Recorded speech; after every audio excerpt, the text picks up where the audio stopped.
And we're back. We're in it. Woo, We're in woo. it. I'm officially Episode back. 28. I don't have a title for this one yet, so I hope you say something as equally as stupid as Boofin' Babies, so I can name it something like that. Boofin' Babies, you're welcome. I hope that that was met with applaud. You know? It wasn't. It Oh, wasn't no? at all. Oh No. no, I could have swore it was. I mean, my friends thought it was funny, but it was kind of stupid. What have you done this week? How have you been? You know, how's it going, friend? I've been good, man. Officially back from vacation. I apologize. Officially back on the podcast. I know. Last week was a little bit of a hiccup. I was caught up in that hurricane, in Florida, because I thought we were doing an on-location interview with Avant. I was completely wrong. So I showed up in the wrong place. No, I was in California, man. I was back home visiting the friends and the family that we're all familiar with. So that was nice. I was able to soak up some sun, was able to see some friends, set some wedding stuff up, spend some time away from the 9 to 5 and away from your ugly mug. Still don't know if I'm going to that wedding. It's okay, man. You definitely don't have to. I want to because it's gonna be memorable, but also too that's our goal.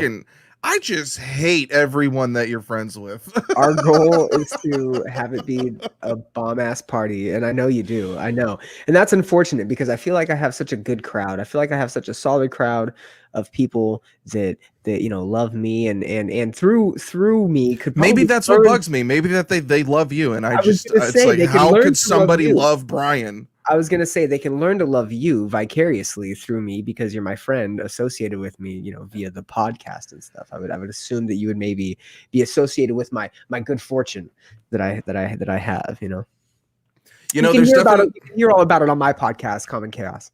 There's definitely a few people that I'm exaggerating. I could squash the beef with and I would hope so. Be cool with again. But for the most part, and I'm gonna get real on you, like way too real for the beginning of the podcast. But I'm fucking sick of being the bigger person when it comes to you and anyone affiliated with you.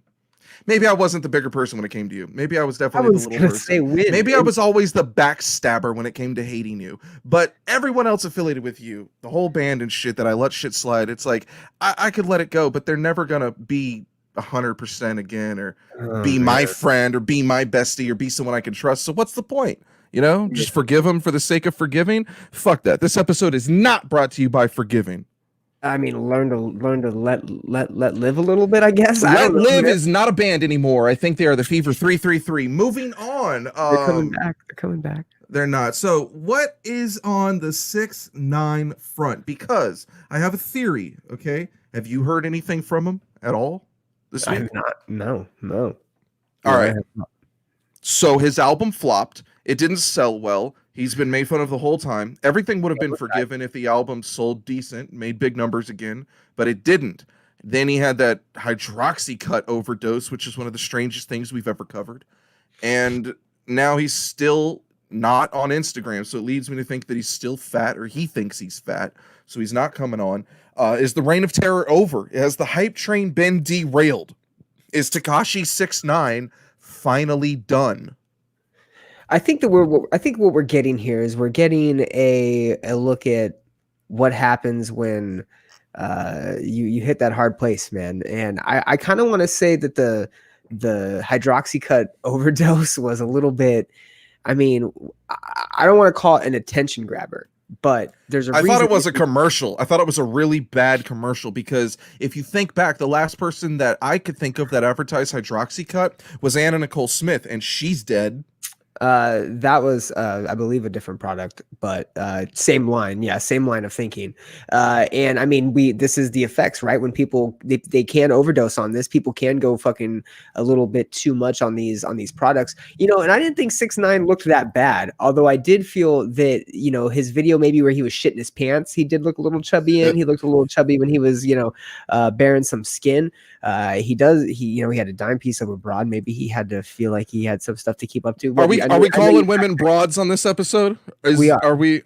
Did you fact check the Anna Nicole Smith? Because hydroxycut stayed on the market. Anna Nicole Smith was something else. Jamie, I will for you. Go ahead, sir. Continue. Jamie, I got this for you. I mean, because if we're gonna go ahead and start saying broad, this could just go ahead and be this is the sexist episode, because later when we talk about Cardi B's tits, we could just go ahead and be full on dickheads about it. Wait till you hear what I say about Cardi B. And calling women broads is not a big deal. We joke on this show. It's a little okay for a little bit of comedy. Here, hey, everything is a joke to me, but someone's gonna get offended. I don't know if you've noticed, but on the Twitter account now, it says if you're offended, this is a parody account. Oh no, that's not true at all. Okay. Do you have anything on the Kanye front? I do. He actually has a brand new single called "Nah Nah Nah." What did you think about it? Well, Nah Nah Nah. I listened to about 45 seconds of it. Nah Nah Nah. I thought it was pretty cool. Nah Nah Nah. And the beat's dope. I mean, it's an average song as far as the rhymes. I didn't get to the end of it. Nah Nah Nah. But beat's knocking enough to get me to listen again to Nana. I do want to tell the world, we don't get political on the show, but I did pencil in Kanye West's name, so there's one vote for him from the state of Texas. Okay, all right. Well, at least and all cops suck. Yeah, let's throw that in there. Whoa. Okay. Yeah, I did it. All right. Aggressive. All right, moving on. Yeah, Have you heard about this? Yeah. You heard about this? You heard about this? Cardi B has confirmed she is back with Offset after filing for divorce. If you're asking why, the quote that she gave the world will sum it up. Quote, "I'm a crazy bitch and I needed some dick." Brian, have you ever been a crazy bitch that needed some dick? No, but I know a few, and I will say that or as we call them on the show, broads. I will say that needing some dick is a serious thing. Or as we call them in San Antonio, Annette's. Shout out Annette. I feel that there's a comparison needed to be made here. Man, that killed you, didn't it? I just feel like the name drop was subtle enough to maybe stab a couple people, maybe to cause a little bit of an offense. Shouts to any woman who sleeps with 6 different dudes in the span of a month and a half and then goes back to her original boyfriend to celebrate one happy year together. Shouts to all you ratchet hoes out there. If I had the soundboard, this is where I'd hit that shit. Yeah, I fucking guess so, man. That's oh, you threw me off my train of thought. Fuck. What were we talking about? I don't know. Follow me on all these social media platforms, folks. All right. Great night. Good night, everyone. It's been fun. What did you just say? Oh, fuck. I was making fun of a local slut. Oh, yeah, Cardi B. That's right. Oh, yeah, Cardi B. Yeah, she's back with Offset. Needing dick is almost as bad as being hangry, which is a very real offense as well. And I can understand where she was coming from. Does it warrant needing a divorce? No. And hey, listen, any females that are taking Cardi B seriously at this stage in her life, I will point out that she's openly admitted to doing some ridiculous fucking things.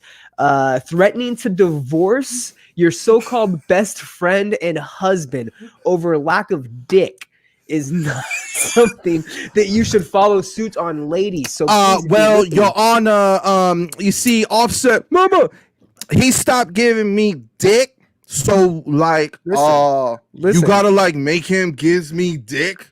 Cardi B will get it 3 ways for Sunday from me. And hey, if Offset ever disappoints, I promise I can offer some very mediocre just white loving, and I think that might be something good for you, maybe something good for your career. But anyways, I think that there needs to this episode is not brought to you by white loving. There needs to be a little bit more to the relationship than just needing dick, Cardi B. So I hope that you guys fixed everything. And if not, I'll be waiting in the wings for you. Yeah, we truly fucking wish you the best. She also is in the headlines because she leaked her own nude. She accidentally posted a topless pic to Instagram, and the memes were soon to follow. Apparently, men took exception to the size of Cardi's nipples and areolas, and the memes have been hilarious. No, I've seen a couple of them. I think we have the name of our episode, Meatycore. There you go.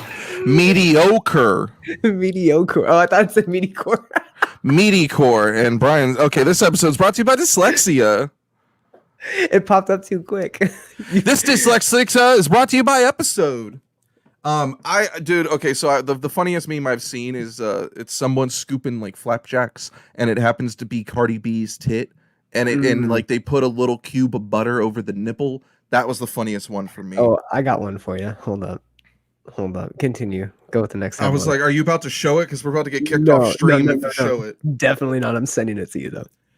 All right, cool. Well, this is a good time to let you know that today's podcast is brought to you by Cardi B's big old titties. That's right. Every time you see her areolas, it is actually a strategically placed ad that's supposed to be our face. Yes, it's supposed to be our logo on her areolas, but I guess something got lost in translation. She did not wear the green screen nippies to go over her areolas, so we were unable to photo impose that. What did you just send me? God damn it. Whose face is that? Don't worry about it. Do not say anything out loud. Do not say anything out loud. Do not say anything out loud. I have a guess. It's right. It's correct. Your guess is correct. Why is it her? Your guess is a long story. Long story. Why can't I say it? Because like I would love to roast this chick. Let's tell the story, and then maybe next week we can share. All right, whatever. I'm gonna take the high road. I'm not gonna say who that was. I'm not gonna say that you sent me a picture of Cardi B's tits photo imposed on Tally's body. Shouts to Talifa Chernick. And shout out Matt Claiborne. Yeah, and everyone who doesn't like you. So speaking of nudes getting leaked, this wasn't a nude, but this was a pretty embarrassing photo. There's a photo of Billie Eilish making the rounds on the internet. It's just a photo in her in a tank top, some like lounging shorts, and she's wearing like those Yeezy slides on her feet. People are going ham. They're saying that she's fat. They're saying that she's been hiding her body underneath all the baggy clothes, that she doesn't actually wear it so men don't sexualize her, that she's hiding like this body underneath. They were just giving it to her, dude. It is definitely the week to roast chicks online, apparently.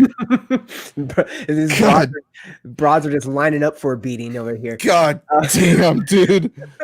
Yeah, she was very lazy Sundays, very ready to go shopping for about 30 minutes and then do nothing else with your day. I know that very well. And I don't think that she necessarily was ever hiding her body. You can definitely tell that she's gained some weight in her face, which I don't think is a big deal, not body shaming over here. What I will say is you guys are outlandish. The remarks and the comments that people have made about her online are pretty heavy. So please do not read them, girls. Stay offline. Do not go online and look at any of that. She's 19, 20 years old maybe, and she's probably put under an intense amount of pressure and stardom. So it's no surprise that she's probably gained weight. She looks like a fucking pear. She looks like a fucking pear. She's, obviously going in to get like her fucking Ben and Jerry's or something, dude. She's hella not. She's like walking through her neighborhood. It looked like she's in a grocery store parking lot, or maybe I just assumed that by her stride and her. She's just chilling at Ralph's. No, man, I think she's just like walking to her car to get like her fucking like dab pen or something. Maybe, dude. She's probably eating her emotions. She's an emotional chick. It's a real thing. Wasn't it enough that her music was terrible and she whispered all the time? Her music wasn't that bad. You're so anti good shit, dude. No, she's fucking terrible. Something that's really ugly, though, is there was a rumored rap battle between Falling in Reverse frontman Ronnie Radke and Attila frontman Christopher Franzak. Now, I know what you're thinking, that this is the rap battle to end all battles. Forget Biggie and Tupac. Forget 50 Cent and Ja Rule, T.I. and Little Flip. What we need in 2020 to bring us out the pandemic is a rap battle between two of the biggest queen cucks in the fucking scene that couldn't wrap their way out of a wet paper bag. What the hell were these people thinking? I mean, Franz did an entire rap album, spent the whole time he was recording it bragging about doing a rap album. You know what happened when the album was done, Brian? He threw it the fuck away like you do to old 3 days old Arby's food. He threw it away because it was terrible because he can't rap. And so you're going to tell me that Ronnie Radke, you're telling me that guy is going to go and rap? Give me a break. Joke. I was not looking forward to this at all. In fact, when you told me about this, I almost spit my fluid out of my mouth. And I wish you would have said chalky milk. But I was gonna say chocolate milk, but I wanted to emphasize that I actually just vomited. That's all I really did. I almost spit cum out of my mouth. You told me about it. I vomited all over the place. I think that Franz loves to just stay active and busy in a way, and he does so by creating OnlyFans. He does so by creating colognes and fragrances, having Stasic clothing. He has a fragrance. What's his fragrance? He Ball did. sweat. He did for quite some time, and he made some waves about claiming to be the first metalcore millionaire, which I don't know if that's fact, but he definitely has shed some light on that. But he's always been someone that's been in the limelight. He was on MTV when I believe he was 16 years old on that show where you lost weight and had like a makeover, extreme makeover. True Life. I want to be fucking Franz from Attila, piece of shit face. It was a different show. Anyways, so he's always been on that kind of cusp of wanting to do something and making money and making a name for himself. So what other way to draw publicity to your name than a rap battle against Ronnie Radke that nobody wants to hear in 2020? God damn. What's even worse about it is the way that they canceled it was by tweeting the same exact tweet at each other, at one another. And I ain't rap battling. It's how he feels, and I disagree. Get over it, people. So they essentially, by tweeting the exact same thing and adding one another, they're blaming the other one for the battle not happening. So it's obviously like coerced. I'm looking back at like their previous tweets to each other, and there's like Ronnie telling him he's a better singer. I'm just a better rapper, just being truthful. That's what. This is so confusing. We're talking about two of like the fucking dumbest kids in special ed over here that have fucking like seen Warped Tour bands, and they're like fighting each other with fucking like wizard sticks, dude. This is stupid. Thank God they didn't battle each other. It's ridiculous, and what would have been more sad is had they done it and like sold tickets to it, or had they made it like cheesy or some online stream. It would have been whack. I'm glad that they're deciding to ixnay it. Good on them. It's the best thing Franz done in the last 2 years.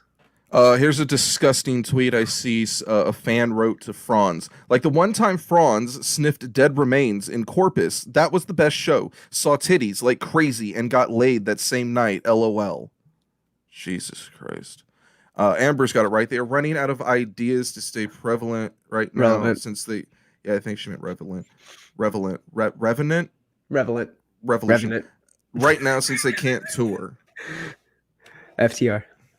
The funny thing is this whole pandemic, if anyone's been following Ronnie, he's been bragging about having the #1 single on the rock charts for like so many months in a row because the radio's kind of like stood still for a while, so he's been able to hold down the charts. It's just really stupid. I don't think it's bragging rights. Damn, Franz has like some hot ass naked girls on his Twitter. His OnlyFans is fucking blowing up, my guy. His OnlyFans is a fucking riot. Not that I watch it and jerk off or anything. We already know. I wonder what his parents think of him. Because like they gotta know he's a piece of shit too. Shouts to Franz. Definitely want to get him on the show one day. It's fucking terrible. So we mentioned on previous episodes that Dr. Dre's estranged wife had embezzled money from their record label. She's now being investigated by the LAPD for embezzling $385,000. Brian, is this where you say, "Ha! You got what you deserve, broad"? You got what you deserve, broad. Oh my God! And we're canceled. I think you could only say broad like 5 times before it becomes like real sexist. Hey, when you got a check of when you got a picture of the fucking check you wrote out to yourself in your handwriting and your fucking signature, you dumb bitch. Listen to me. Of course you're gonna get caught. Of course you're gonna get caught. You tried to one up fucking Dr. Dre? Fuck you. What are you talking about?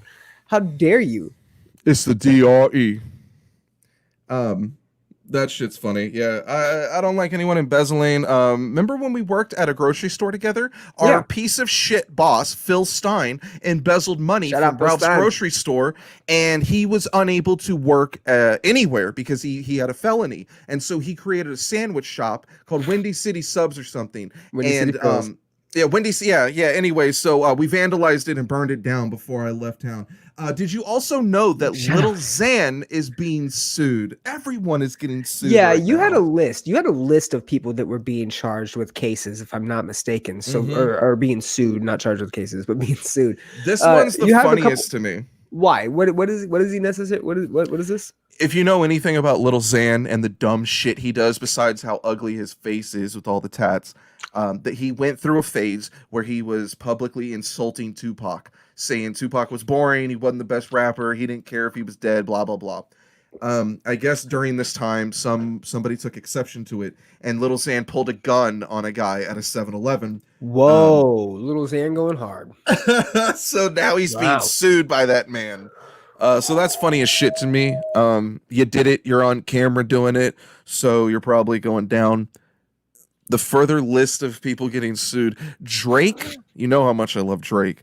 Drake and the Cleveland Browns, the NFL's Odell Beckham Jr., are being sued with some other men for assaulting a man, allegedly, at a Hollywood nightclub called Lady Delilah.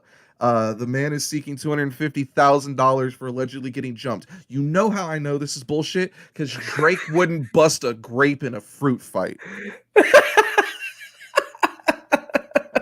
And I'm not so sure that Odell gets down that way. I mean, we saw him on the red carpet staring at dudes' asses. I'm sure he's probably too busy doing that to get down. I mean, what it probably was, hey, let's be real, what it probably was is somebody probably saw Odell and Drake playing a little grab ass together and maybe called them out, on a little fucking foreplay or something. Maybe called them out on a little risque business and was like, yo, aren't you Drake and Odell Beckham? Yo, why's your dick in his mouth? Yo, these dudes are sucking face over here in VIP. Yo, pick that bull ass. Yo, yeah, that's crazy.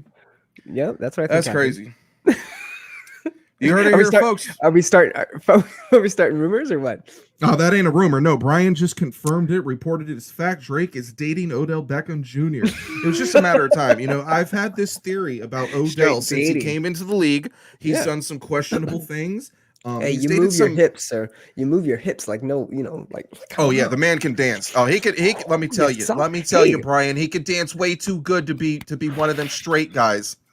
Dude, hey, if a Odell Beckham straight porno ever comes out, I'm watching it. Oh my god, it's gotta be straight. You're hog watching on Odell Beckham. It's got to be straight.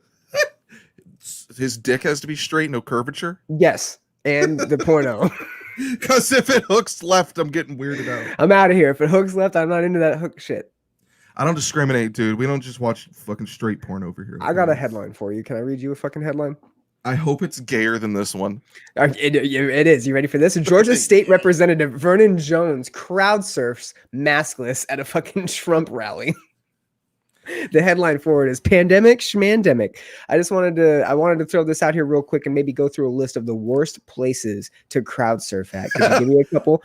Could you give me a couple that you most definitely would not? I just want to know, like, who was performing when he was crowd surfing? Was it just Trump? It was a Trump rally. It's the best rally. It's a great rally. It's the best rally that's ever happened. Yeah! Trump 2020, get dead. Catch me! It probably wasn't anybody performing. What it probably was is Trump using another song that the band's ultimately going to sue him for, because that seems to happen with every artist he uses for his walkout themes. Unless it's 3 Doors Down, because we all know 3 Doors Down hate people of color. Or Trapped. It was probably Headstrong, which brings up the worst place to crowd surf at, a Trapped concert. So, and we're sued. I think we can just finish this all together. Yep, I'm hearing that 3 Doors Down, 3 Days Grace, and Trapped are all suing us. I didn't even mention 3 Days Grace. I was thinking it, but I didn't say it. How did they know? Why not 3 Days Grace? Stain too. I have a feeling Stain or Aaron Lewis himself is definitely playing at a Trump rally. Oh, yo, I got some bullets for Stained in later segment. But right now, I got some international bullets headed up north for Canadian hardcore band Counterparts. So these guys are getting a lot of shit on Twitter. They're currently selling a $100 hoodie that has an embroidered logo. Not even really a logo. It just says Counterparts. And I think it's like the name of their new album. Whoever's on the band's Twitter account, which I think is the vocalist, is lashing out, saying things like, I guess we won't try to do cool stuff. My question is this hoodie even fucking cool? And when he makes comments saying, I guess we'll just print on basic black shirts from now on or whatever, he made some comments like, we'll just use basic solid colors and average stuff. It's like, yo, you kind of did with this $100 hoodie. Like, You can go to other stores and get embroidered hoodies that are like not costing $100. And maybe it's because Walmart or Target or whoever has massive deals to get that shit done for cheap, but you didn't do anything special with the hoodie. Like literally go on Twitter, go on I'm on Facebook, it. look up this counterpart shit and look at this hoodie cuz I don't think it's worth $100. And like I would love Um, to come out and defend the band and be like, "Yo, it's merch, support them," but like you made $100 hoodie, people complained about it, and instead of taking it into consideration, you're like, "Nah, fuck that. I'm lash out at them," which is so funny coming from a straight edge hardcore band. their number one, have you seen the hoodie apology videos? Those are the number two videos that they have on their Twitter right now. Is that him saying that maybe he'll just fucking post on the black? Is I, that I is don't that know. I literally I saw him tweeting these words. Like he was tweeting out threats like, I guess we just won't do cool stuff anymore. And it's like, when did you do cool stuff? Because this is the same band that did that election shirt that's Counterparts 2020, and that pissed off a lot of people. his comment 10 hours ago, laugh my ass off. You guys act like I put a gun to your head and make you buy our fucking merch, like, bro. Okay. It's the Nothing Left to Love Counterparts, that one, right? It's Yeah. embroidered in gold, a really like gaudy looking gold too. I get the embroidery with the diamonds. You are a fan of merch drops yourself, and artist Love them. exclusive merch. You yourself are wearing a Benny the Butcher hat, which looks very nice, sir, that you picked up from a recent release that you got. I also was talking to you about the Architects. The Architects recently had a merch drop and are hinting maybe at a new album or single also coming out with a couple of different things that they have released. So I think bands are obviously picking up on this whole merch drop idea, this exclusivity, especially with touring going off and with, where did most people pick up their merch, and where did a lot of artists make most of their money? On the merch, like, and at shows. And that's what, a lot of touring revenue came from, was the merch sales. And you see this trend of buying exclusive merch from the artists themselves, being like a trend in the hip hop scene. It's obviously crossing over into the metal scene. I just don't think that it's going to translate real well, especially when there's a different message being sent from a lot of these types of bands. And they've already, done some questionable stuff with their merch in the past, but to charge $100 for a questionable hoodie, it does not look good. Go and look this up, please. It does not look good at all. I mean, it's not ticking with me. I would It normally doesn't support seem something like like this. $100 worth, It does it? doesn't. No, it doesn't. I If would I maybe paid expect it with like a $50, I'd bundle. probably have a complaint too. Hey, give me a vinyl and some fucking a cool poster or two signed and some other shit with the hoodie for $100. That would be dope for the album drop if there's one So coming. Don't try to get vinyl, me on this cheap shit though. you might be able to do vinyl, but I think vinyl sells so well on its own in limited runs that they wouldn't do that. But I know a Fine, big an reason. album, whatever. You know what I'm The saying? A reason that package, do a artists bundle. don't the reason artists don't include like a CD and a shirt anymore is the same reason Takashi lost 100,000 sales the first week. It's because you entice fans by doing a merch bundle where it's like you get a shirt, a poster, and a CD. But when you do that, because they bought a shirt with it, it's classified as clothing. It's not an album sale, and so it doesn't count towards the album sales in the first week. So you're giving the album away. And so they stopped doing that. So you may find things bundled together that aren't like that. I like look. I don't have a problem with like rappers selling their merch. You kind of like sell it for what the demographic will pay. Okay, so of course like rapper fans, Exactly. dudes that are hustling, selling drugs, whatever, they don't have a problem paying $100 a hat, $200 a crew neck, shit like that. When your main fan base is teenagers with ripped up Exactly. jeans, selling $100 hoodie doesn't matter if it's cool. If you tried to do something cool, if you think you're giving back, you're selling $100 hoodie to kids who have to wait weeks to scrounge that up. So it's a stupid idea. Plus, if I can take $100 to your merch booth and walk away with 5 items compared to this one hoodie, Yep. probably gonna do that.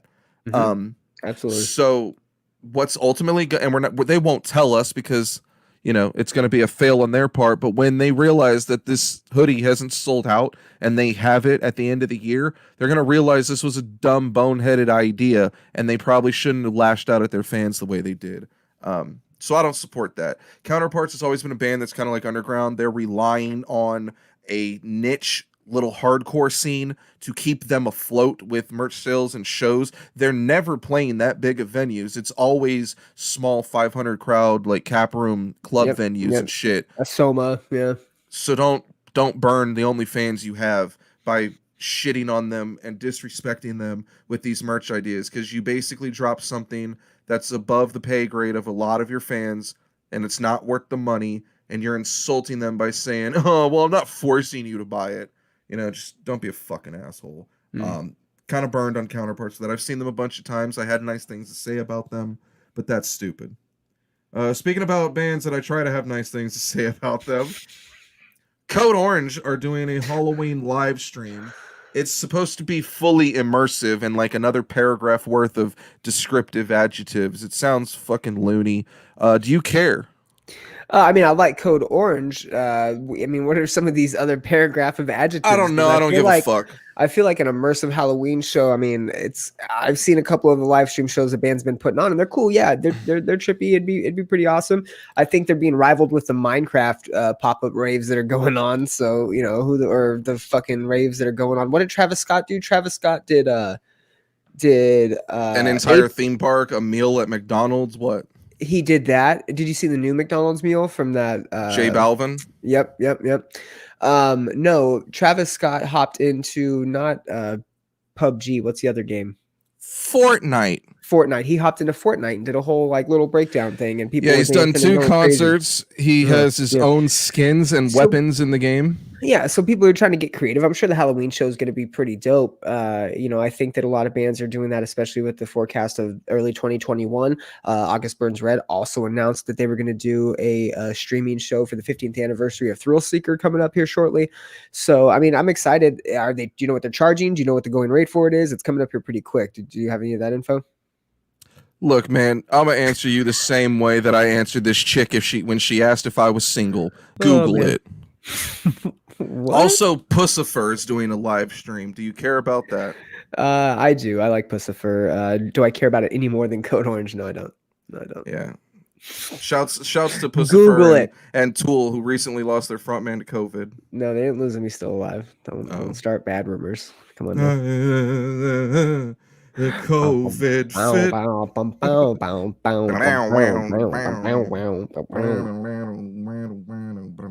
Yeah, I hate them.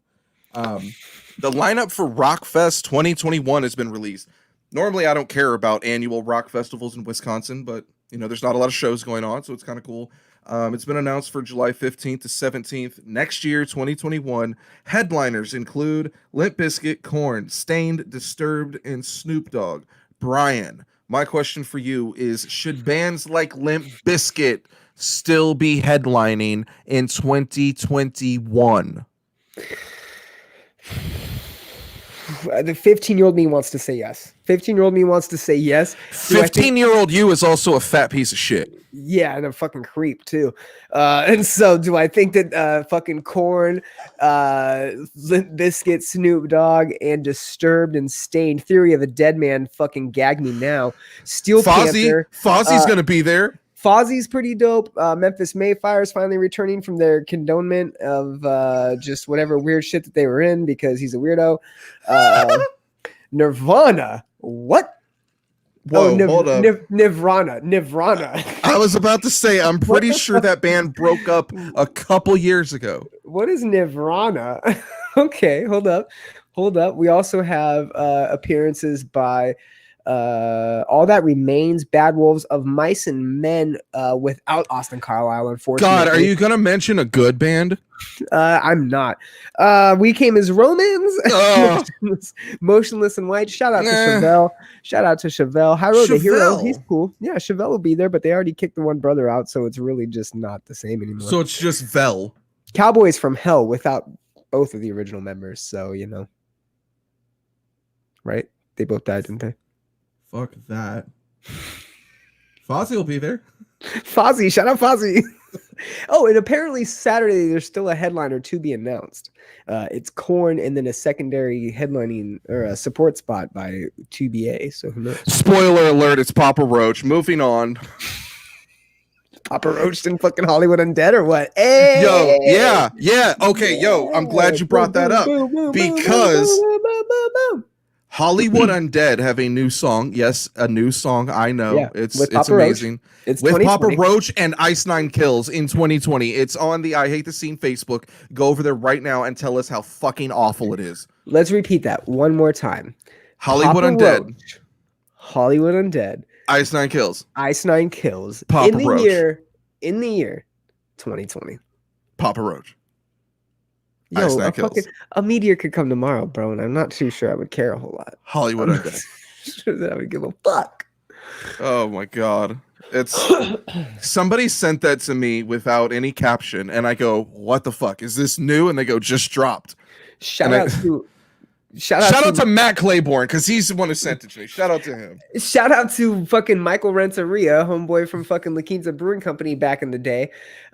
He actually posted it on Facebook and said, "Ladies and gentlemen, what year is it?" And the comments that we were getting from people that were like, "It's not that bad. It's not that bad." Bro, I was like, what is going on? What are people? What? Huh? Shouts to Michael Renteria. He fucked Dina, right? Yeah, good for him. Shouts to him. We're getting sued for this episode. Can't sue me for defamation if it's true, people, okay? This is the fucking risk you run when you know me. I liked the song. Sue me, bitches. Okay, so here's the funny thing about that, Amber. There's a few Hollywood Undead songs I enjoy, but you'll never hear me admit that because I'm too fucking cool to be a real Hollywood Undead fan. Yeah, that's right. I listen under my bed sheets. I mean, there's a fucking Hollywood Undead mask like hanging above me. So, you know, right there. Pop it like a zit.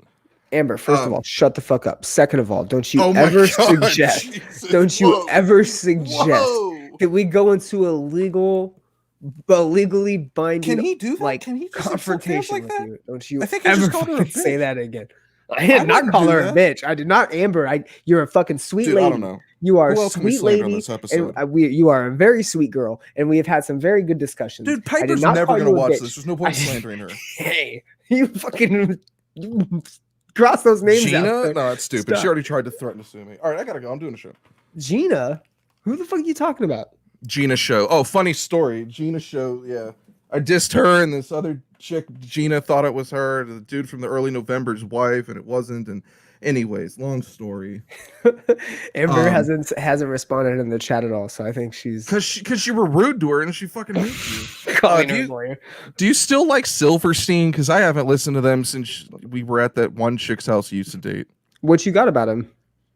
Silverstein's doing a Redux 2 album, updated versions of songs. Do you like when bands do that, Brian? And moving on. Sometimes it can work. Sometimes it can't. I expect a Silverstein to be good enough to where it can work. They're pretty, they write music enough and they stay up on stuff enough to where I think that they're going to be in a spot where they probably want to write some new stuff. Fans probably want to hear some old stuff, maybe just get creative. Other bands have done that, and we've seen small bands do that for like their casual fans or their hardcore fans. And we've also seen bigger bands like Metallica do it. Metallica does it with the S&M stuff that they do. They rewrite a lot of their stuff and fit it with different parts. So I think it could work with a band like Silverstein. Yeah. I thought it was cool when A Day to Remember made that old record because that Indianola Records release, they did, what is it, something treason? In the name of treason? Yeah. Yeah, like that record sounded really bad. And when they re-recorded it and became old record, it sounded really good. And I know that song Heartless has like 3 different versions to it. Yeah. Still, like, because I hate A Day to Remember, still one of the only songs I could ever go back and listen to because it's pretty heavy. Yeah. Yeah.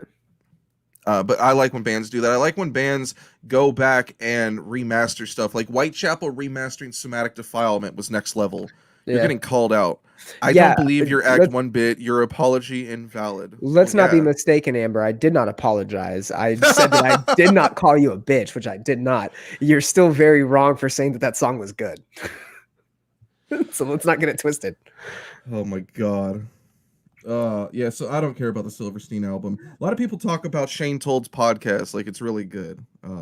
Lead Singer Syndrome or something like that. I'm not advertising for him because he hasn't paid me, but I'm just saying. I'm just saying I still haven't listened to it.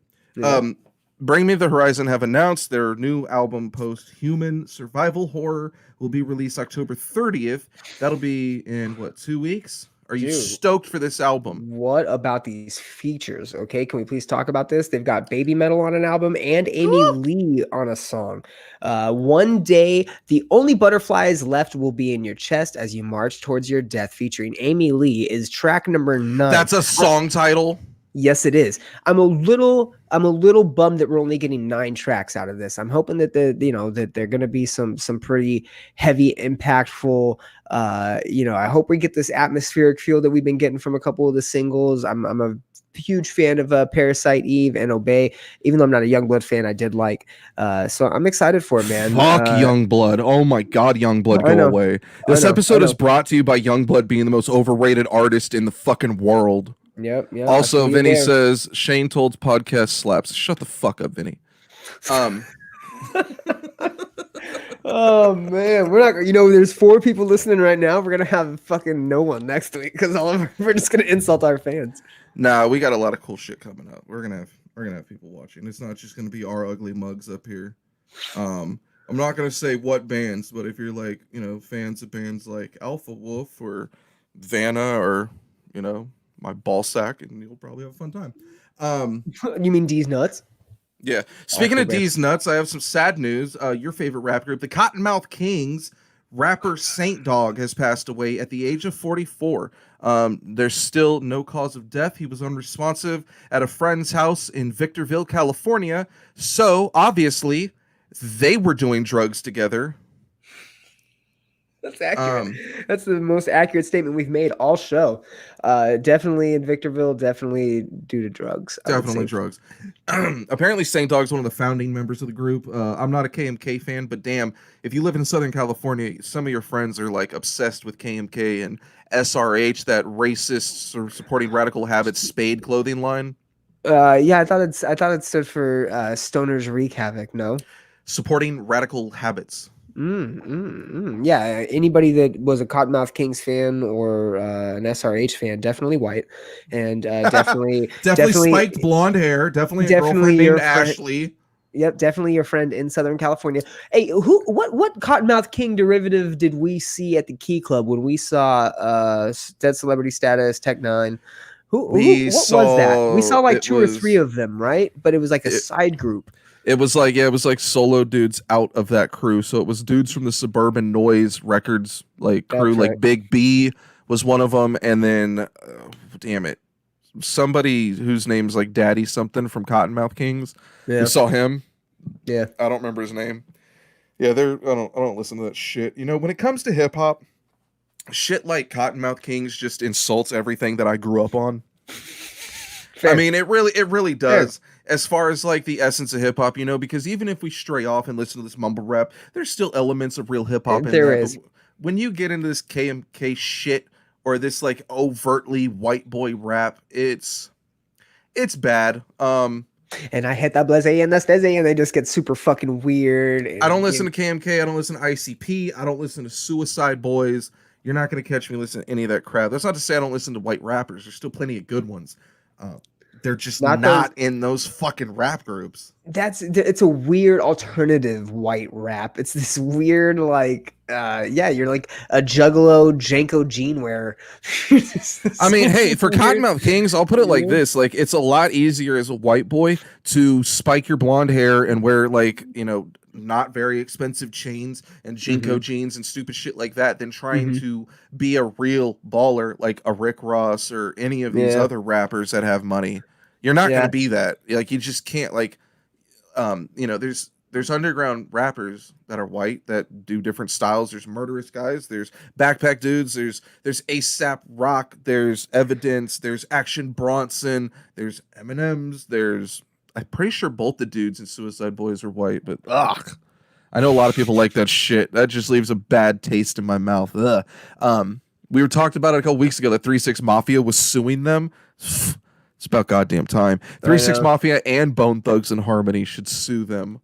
Dang. Okay. Dude, I'm just saying, like, most of the people that like listen to Ghostmane, Puya, Suicide Boys, and they think, wow, this is super cool and original, they never, ever heard Bone Thugs and Harmony, East Eternal 1999. So they don't know about that style of hip-hop. They never heard the collab with Tupac or Biggie. They don't know about that. They don't know about old-ass 3-6 Mafia before they did Stay Fly, like before those songs, before Spinners, before all that shit. Take you back in my day. Back in my day. Fucking youngins, I hate you. If you're 16, I hate you.